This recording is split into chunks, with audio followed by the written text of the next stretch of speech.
যুদ্ধবিরতি হয় আবার যুদ্ধ লাগার জন্যই। সুতরাং এখানে যুদ্ধ আছে এবং যুদ্ধ আসতে যাচ্ছে। যদি আমেরিকার সামর্থ্য থাকতো যুদ্ধ শেষ করার, তাহলে এতদিনে যুদ্ধ শেষ করে ফেলতো। কিন্তু আমেরিকা একটু হাঁপিয়ে গিয়েছে, এই জন্য তার যুদ্ধবিরতি দরকার। ইরানের চেয়ে আমেরিকার বেশি দরকার, কারণ আটলান্টিক ক্রস করে ইরান কিন্তু যুদ্ধ করতে যাচ্ছে না, আটলান্টিক ক্রস করে আমেরিকা আসতেছে যুদ্ধ করতে। নেক্সট যে মানে যেমন পুতিনের ওখান থেকে একটা আভাস পাওয়া গেছে যে এই যে যুদ্ধবিরতির আলোচনা, এর মাধ্যমে আসলে আমেরিকা একটু প্রস্তুতি সেরে নিচ্ছে যাতে আবার ব্যাপকভাবে ইরানের উপর আক্রমণ করতে পারে।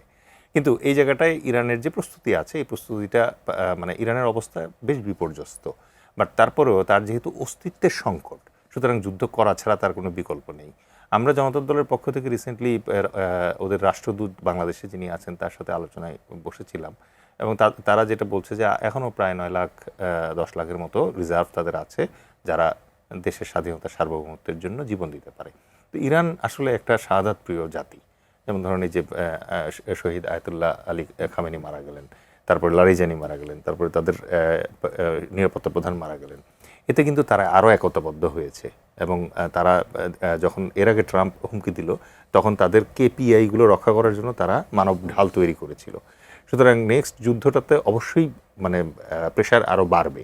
কিন্তু একই সাথে যেহেতু সময় স্বল্প, শুধু একটু হিন্স দিয়ে রাখি, এখন কিন্তু আস্তে আস্তে রাশিয়া এবং চীন ইরানকে কিন্তু বিভিন্ন ধরনের অস্ত্র সহায়তা গোপনে দিতেও শুরু করেছে।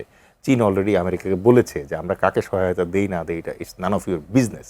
বাট চীন হচ্ছে ইরানের তেলের 1 নম্বর বায়ার, সুতরাং তারা দিচ্ছে। সুতরাং নেক্সট যে যুদ্ধটা হতে যাচ্ছে, এটা আসলে দেখার মতো একটা মানে যুদ্ধই হতে যাচ্ছে। হয়তো এখান থেকে নতুন কোনো ইকুয়েশন আমরা দেখতে পাবো যে আসলে বিশ্ব রাজনীতি, ভূ রাজনীতিটা আসলে কোন দিকে টার্ন নেয়।